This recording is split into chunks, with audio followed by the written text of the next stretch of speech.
Hello साथियों, आप सभी कैसे हैं। आई होप आप सभी अच्छे होंगे। तो आइए सुनजन स्टडी में आप लोग का वेलकम है। तो आज मैं आप लोग के लेके लिए आई हूँ सभ्यता से ही रिलेटेड कुछ जानकारियाँ हैं जो मैं आपको देना चाहती हूँ।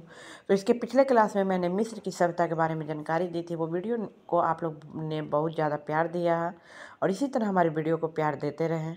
तो चलिए आज मैं आप लोगों के लिए लेकर आई हूँ 2-3 सभ्यता इस वीडियो में रहेंगे। तो हमारा पहला है मेसोपोटामिया की सभ्यता। वर्तमान इराक, जो अभी वर्तमान में इराक है, अनेक सभ्यताओं का जन्मदाता रहा। मतलब ये जो इराक है इसमें बहुत सारी सभ्यताओं ने जन्म लिया था। मिस्र सभ्यता के समकक्ष तथा समकालीन मेसोपोटामिया की सभ्यता विकसित हुई थी। यानी जो मेसोपोटामिया की सभ्यता वो मिस्र की सभ्यता के से रिलेटेड, मतलब दोनों समकक्ष थे, सामने सामने थे। यूनानी भाषा में मेसोपोटामिया का अर्थ होता है नदियों के बीच की। यानी इसका कहने का मतलब है यूनानियों की भाषा में मेसोपोटामिया का अर्थ होता है नदियों के बीच, यानी नदी के बीच में भूमि होता है। क्या होता है? नदियों के बीच में भूमि होता है। यह सभ्यता दजला एवं फरात नदियों के बीच के क्षेत्र में विकसित हुई थी।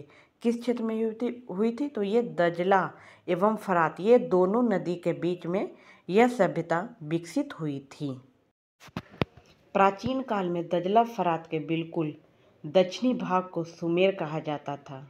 पहले दजला फरात के बिल्कुल जो दक्षिणी भाग था ये दोनों नदियों के, इसे सुमेर कहा जाता था। मेसोपोटामिया की सभ्यता का विकास सर्वप्रथम सुमेर प्रदेश में हुआ था। किस प्रदेश में हुआ था? सुमेर प्रदेश में।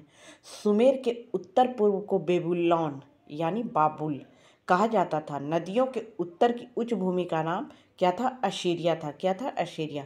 सुमेर, बेबीलोन तथा असीरिया सम्मिलित रूप से मेसोपोटामिया कहलाते थे।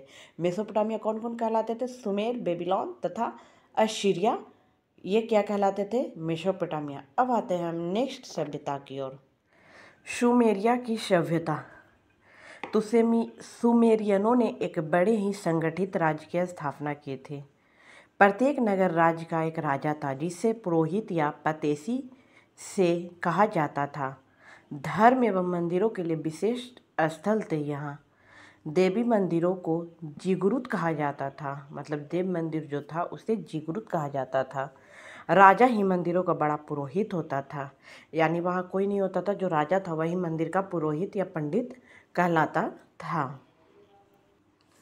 सुमेरियनों की महत्वपूर्ण देन लेखन कला है। उनका जो देन है वो सबसे ज़्यादा लेखन कला जो आया है वो सुमेरियनों का ही था। उन्होंने एक लिपि का आविष्कार किया जिसे कीला कर लिपि कहा जाता है। इसे वे तेज नोक वाली वस्तु से मिट्टी की पट्टियों पर लिखते थे। मतलब जो नोकीला बहुत ज़्यादा रहता था उसे मिट्टी की पट्टियों पर लिखते थे। उन्होंने ही समय मापने के लिए सर्वप्रथम 60 अंक की कल्पना की तथा सर्वप्रथम चंद्र पंचांग का प्रयोग किया। वृत्त के केंद्र में 360 अंश का कोण बनता था। इस माप की कल्पना भी सर्वप्रथम सुमेर के लोगों ने ही की थी। तो बहुत इन लोगों ने जो पहले की सभ्यता थे बहुत चीज़ों की खोज की थी। इन्हीं के समय से चला आया है, हम लोग तो सिर्फ उसका यूज करते हैं। अब आते हैं हम बेबीलोन की सभ्यता की ओर। सुमेरियन लोगों ने जिस सभ्यता का निर्माण किया था उसी के आधार पर बेबीलोन की सभ्यता का विकास हुआ था। मतलब ये सुमेरियन लोगों के ही सभ्यता से विकास हुआ इन लोग का, उसी के आधार पे, जिसे निपुर इसका प्रमुख नगर था। जो बेबीलोन का था वो निपुर इसका सबसे मुख्य नगर था। बेबीलोन के प्रसिद्ध शासक हम्मुराबी 2124 ईसा पूर्व से 2081 ईसा पूर्व था, जो एमोराइट राजवंश का था। किसका था? एमोराइट राजवंश का। और ये 2024 से 2081 ईसा, ये दोनों के बीच का था। हम्मुराबी की सबसे बड़ी देन कानूनों की संहिता थी। हम्मुराबी विश्व का पहला शासक था जिसने सर्वप्रथम कानूनों का संग्रह कराया। यानी कानून इसी समय से चलाया। हम्मुराबी ने ही कानून चलाने का संग्रह चलाया था। धर्म का महत्वपूर्ण स्थान था। मतलब यहाँ धर्म भी बहुत ज़्यादा ये में थे। लोग बहुदेववादी थे। मार्डुर्क सबसे बड़ा देवता समझा जाता था। मतलब बेबीलोन में जो धर्म में पूजा होती थी उस देवता का नाम था मार्डुर्क। अब है अगला असीरिया की सभ्यता।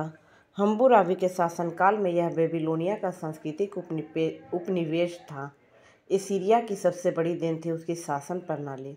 असुर देवता राज का स्वामी माना जाता था तथा राजा उसके प्रतिनिधि के रूप में शासन करता था। भवन निर्माण कला तथा चित्रकला में एसीरिया ने काफ़ी उन्नति की थी। नींव में पक्की ईंटों का तथा दीवारों में धूप में सुखाई गई ईंटों का प्रयोग किया जाता था।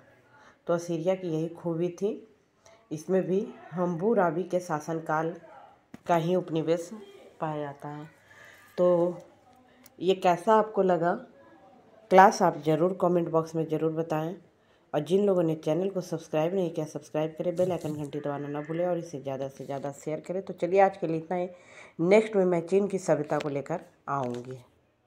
धन्यवाद।